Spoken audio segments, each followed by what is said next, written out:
buenas tardes. ¿Me regala su nombre? Mi nombre es Luis Arturo Macías García, ¿Y qué edad tiene? a 71. 71. ¿Y a usted a qué se dedica? Pues soy profesor investigador, lo he sido toda mi vida. Sí, ¿en qué área de investigación es donde se centra? Ah, mi área de investigación es ciencias sociales, Sí. economía, ah, ciencia política, ah, y también a veces me meto a cuestiones de ingeniería. Sí. ¿Qué es lo que más le gusta de la investigación? Todo, Todo. el proceso, El el proceso. proceso de la investigación. ¿Qué proceso manejan? ¿El método científico? El método científico, siempre se maneja el método científico. Sí. De lo contrario, no es investigación. ¿Y cuál es de las investigaciones que ha hecho la que usted considera que es la más destacada? No, pues he hecho muchas. Muchas. No puedo decir una es mejor que la otra, no. ¿O que haya más disfrutado de Todas, todas? O sea, que le imprime mucha pasión siempre a lo todas. que hace. Ajá. Sí. Y esas investigaciones. Lo que te puedo decir, ¿cuál fue la primera? Y esa, sí. La primera investigación que hice estaba yo en octavo, ¿no? En noveno semestre, porque antes las carreras eran de 10 semestres. Uh-huh. Y durante el noveno y el décimo semestre de economía, de la licenciatura en economía en Guadalajara, hicimos una investigación de costos e ingresos del transporte público en la ciudad de Guadalajara. Y lo concluimos y se publicó. Pues la primera. ¿Y ese en qué año fue? 1974. ¿Y esas investigaciones tienen un fin, un uso práctico? Sí, por supuesto. ¿Y qué tipo de uso se les da? Por ejemplo, esa del costo del Bueno, en ese tiempo, como también ahorita se discute mucho sobre cuál debería de ser el precio de los boletos de transporte público en Guadalajara, ¿no? Sí. Y mediante un estudio de ingresos y costos del transporte público, pues te das cuenta si existen ganancias o existen pérdidas. Era un estudio muy económico. Sí. Como ahorita también hay una controversia de los 50 centavitos adicionales, ¿para dónde se van? Así es. Sí. Pero en aquel entonces siempre ha estado presente esa preocupación. Sí. ¿Usted de dónde es? ¿De dónde es? Yo soy de aquí de Ocotlán. ¿De aquí de Cotlán? Pero yo empecé a trabajar en Guadalajara. Estudié allá, mi primera carrera fue economía. Y estudié ahí donde está el CUSH ahora. Sí. Que no era CUSH, era la Facultad de Economía. Enfrente de la normal. Enfrente de la normal. Sí. Y ahí estudié. Y venía aquí solamente los fines de semana, a Ocotlán. Sí. Porque aquí estaba mi familia. Pero no existía el CUSI en ese entonces. No, por supuesto. El CUSIénega empezó su existencia en 1994. Y yo te estoy hablando de 1969. Sí, 1969 cuando empecé a estudiar. ¿Y cómo ha visto Ocotlán antes del CUSI y después del CUSI? Bueno, el CUSIénega le ha dado lo ha civilizado, lo ha civilizado un poco a Ocotlán, lo ha adecentado,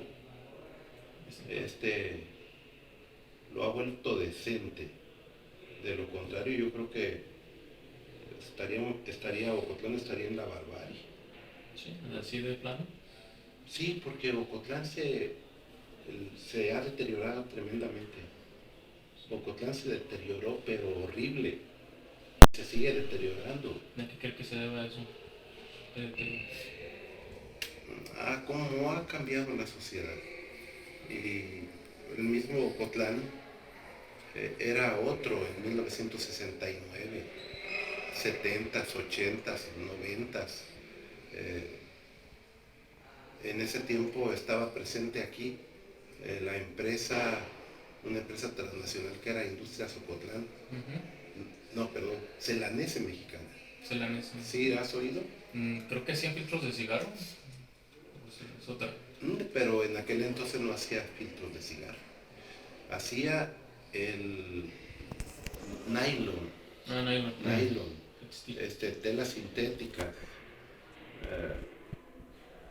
Y estaba la Nestlé ¿Cuánto tiempo lleva la Nestlé aquí? desde 1935. Ah, ya lleva mucho tiempo. En ese tiempo, la Nestlé fabricaba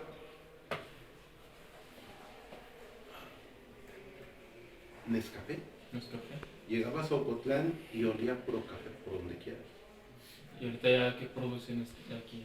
Cereales, ¿no? Leche nan. ¿Leche nan? Para lactantes. Sí. Creo que es lo que exportan para toda Latinoamérica. Luego después Nestlé se quitó de producir el Nescafé y empezó a producir, ¿cómo se llama? El Cocoa, ¿cómo se llama? ¿El Nesquik? El Nesquik. Sí. Y todo Ocotlán olía a Nesquik. ¿Qué tiempos? No, me imagino que bastante empalagoso. Era muy agradable, llegabas aquí y olías a Nesquik, el ambiente. Malo que fuera la fábrica de Purina, olería croqueta todo. Sí, y los salarios eran muy altos, muy elevados. La Entonces, gente que trabajaba en Celanese ganaba muy bien y era gente que se sentía que eran la gente privilegiada. había industria competente aquí. Yo creo que en ningún lado había. En ese tiempo yo estudié economía, te digo, y en ese tiempo yo llegué a leer que Ocotlán, el municipio de Ocotlán, tenía el mejor nivel de vida de todo México. De todo México, así como lo ves, debido a los salarios elevados que daba Celanese a su gente. Nestlé no le llegaba, pero también eran salarios elevados que no conseguías en ningún lado, ni en Guadalajara.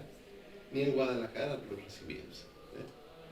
También hay mucha mueblera por aquí. Así que... Eso fue después. Ah, no había muebleras. No.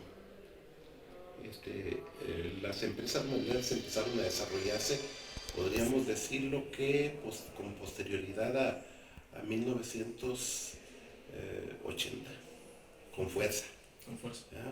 Había uno que otro taller antes, pero no era gran cosa.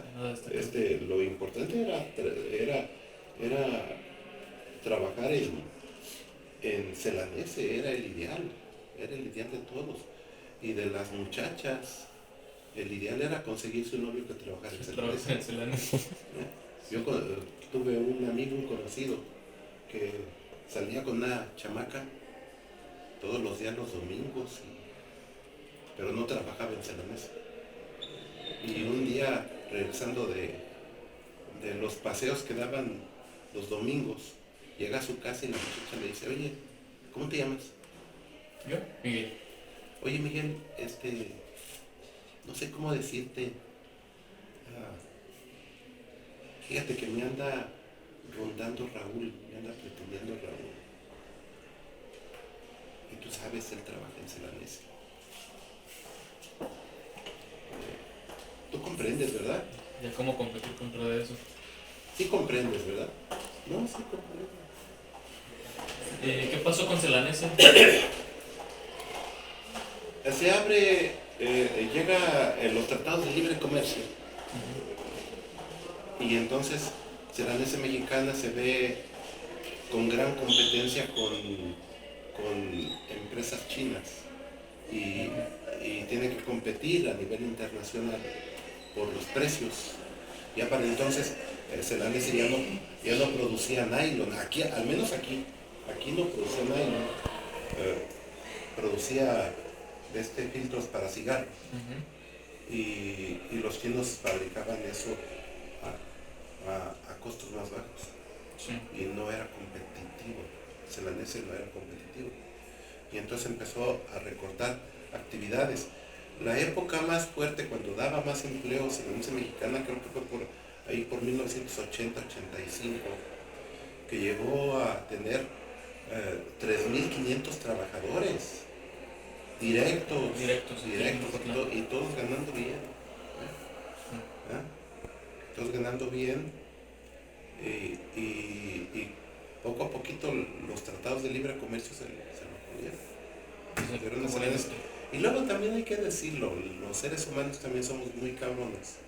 Se empezó a dar también corrupción dentro de los ocotlenses. Todo el mundo sabe que empezaron a abusar de la fábrica, a sacar material. Conozco un gerente que hizo una residencia ya para la orilla de la laguna con el material de que sacaba de cerveza mexicana. Y pues llegó una empresa transnacional desde el extranjero, dijeron que esa planta no es costeable. Y fueron reduciéndola poco a poquito. Hasta que dejó de trabajar, me parece que fue durante el año 2021. Pero ya cuando estaba en el 2021 ya había muy poca gente trabajando en Celanese. ¿Qué fue su producción? Leche de cigarro. Sí, polillas. Polillo. Y cuando empezó el recorte personal y eso, ¿cambió cómo la gente pues se comportaba aquí en Ocotlán? La manera... Pues la gente, por principio de cuentas, mira, yo tengo un amigo que estudió ingeniería en la UDG, de mi generación. Sí. Y él empezó a tener problemas de la vista.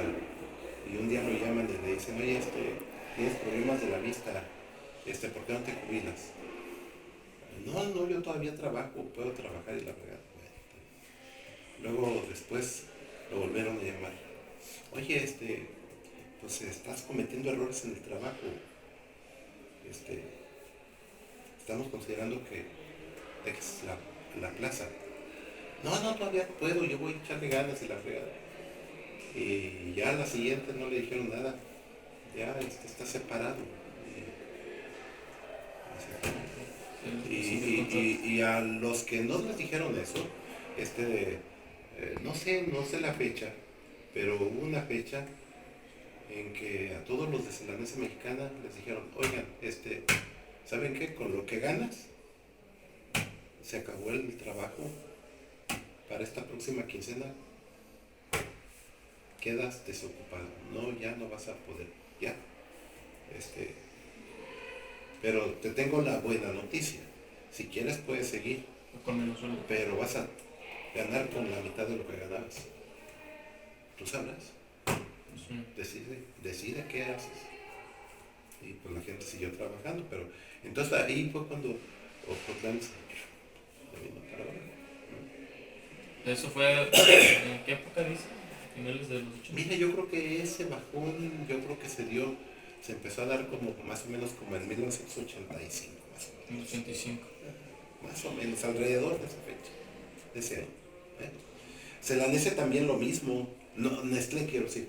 Nestlé también empezaba a disminuir los salarios. Nestlé tuvo otra situación de que era una empresa que quería mucho a sus trabajadores. Sí. En ese entonces solamente había una Nestlé, la Nestlé que está aquí dentro del pueblo. El que está por las vías. Por las vías. Y de vuelta, los seres humanos somos muy cabrones. Y ya era bien conocido que tú no podías entrar a Nestlé a trabajar, a menos que tuvieras un familiar ahí trabajando. De lo contrario, entrar a Nestlé estaba vedado. Y entonces hubo líderes sindicales que metieron a sus hermanos, a sus hijos, a sus sobrinos, y ganaban bien, era una empresa. No. Simplemente la Nestlé, que no era de la altura del Celanese, te aseguro que no encontrabas difícilmente un trabajo así en Guadalajara. Guadalajara. Y, y luego después empezó la tecnificación. Por principio de cuenta, le rompieron la madre al sindicato. Terminaron con esa tradición familiar de que solamente puedes trabajar si eres familiar. Se acabó todo eso. Los salarios también se vinieron para abajo. Y luego empezó la tecnificación de las plantas. Ya no son necesarios tantos, ¿eh? Sí. Así que con la mitad o con menos de la mitad tenemos. Así que Todos los a fueron volar. desocupando, como dicen. Ajá. Luego después se puso la Nantli, la otra Nestlé, ya sabes dónde queda, ¿verdad? Esa no la conozco. Nunca te has ido a Guadalajara por la autopista. No. Si te agarras la autopista y tú vas por la autopista, es un tramo de la autopista que va, sube y baja, y a mano derecha ves la planta, está grandísima, grandísima, mucho más grande que esta de aquí. Sí. Y tú te pones a pensar, más grande que Celanese, que lo que fue Celanese, en instalaciones físicas. Y entonces, bueno, tú podrías pensar, ay, si Celanese daba trabajo a 3,500, no, esta, no, pues, está bien tecnificada. Entonces no hay mucha gente No, trabajando. no hay mucho. ¿Serán unos 1000 en total? No creo. Yo creo que con 200 las. Con 200. Mantiene la producción total. Sí, Es la ventaja del mundo moderno. De sí, tecnología. sí. Menos trabajo, más producción. Ajá. Es optimizado. ¿Y qué opina usted respecto de eso? De que se vayan tecnificando los procesos a forma de que ya la mano de obra ya no sea tan necesaria. Ahorita te digo. Y luego había otra empresa que también daba trabajo, creo que a 1,500 obreros, Industrias Ocotlán, que ocupaba la materia prima, lo que producía Celanese, lo ocupaba Industrias Ocotlán para hacer telas. Era una industria de textil. Era de los Saba, judíos. Y a esa empresa la quebraron, se acabó de la noche a la mañana, 1,500 gentes desempleadas. Ya no hay trabajo. ¿Cómo fue que Mira, no te puedo decir cómo, pero fue también la competencia. Yo diría que fue la competencia, los tratados de libre comercio, la falta de competitividad de las empresas. Y también. Y entonces, Ocotlán se quedó solamente con las empresas muebleras. Que no pagan para nada lo que pagaban las otras grandes empresas? otras grandes empresas. Sí. Para nada se compara. Ahora, ¿qué opino? Bueno, opino que viene una época muy difícil. Yo tengo 71 años y la gente que vivió mi edad y que estudió fue muy afortunada. Para ustedes viene un futuro muy incierto, muy difícil, muy competitivo. Y peor si no tienes estudio, si no estás preparado, pues no sirves para nada. Pero que me voy a morir de hambre, pues es tu problema. ¿Qué sabes hacer? No sabes hacer nada. Así que Dios te bendiga, porque aquí necesitamos gente preparada, gente que conozca de ingeniería, de tecnología, que sepa hacer algo. Si no sabes hacer nada, no tienes cabida en este mundo, no solamente en Ocotlán, en este mundo no tienes cabida. Ese sería el consejo final: estar preparados, prepararse, ser lo más competente que podamos para sobrellevar Sí, no hay otra. Y ahora ¿cuál es el resultado? El resultado es que ahora tenemos aquí en Ocotlán, cosa que yo no viví cuando yo fui niño, puberto, joven, aquí en Ocotlán. Yo nunca vi pobreza aquí en Ocotlán, y ahora tenemos colonias muy deprimidas, peligrosas, en donde muchos jóvenes se drogan, no tienen futuro, no se les enseñó a luchar por la vida y lo único que hacen es ser sicarios, drogarse Sí. en el crimen organizado. Lo mismo que está pasando en todo el país, ¿no? Se está viendo en todos lados. Sí. Y una cosa que me da mucho pesar es que muchos de esos jóvenes incluso no tienen ni acta de nacimiento. No están registrados, simplemente no son ciudadanos. Porque la educación en las familias, la sólida formación en valores que tenían las familias antes, mi papá, mi mamá, ahora el papá y la mamá, el papá anda por otro lado, simplemente deja a la familia, la mamá tiene hijos por accidente y pues, le vale madre. Nunca los envían a la escuela, no los registran incluso en el registro civil, imagínate. Y entonces, ¿para qué sirven? Para el crimen organizado. Si no tienes acta de nacimiento y te vas de sicario, te matan y a nadie le importa, es una muerte que no está clasificada. Nunca exististe. Sí. Muchas gracias por su tiempo. Fue un gusto escucharlo. Muy interesante todo lo que nos comentó. Ocasionalmente llegan, yo me doy cuenta porque yo soy de aquí, pues conozco gente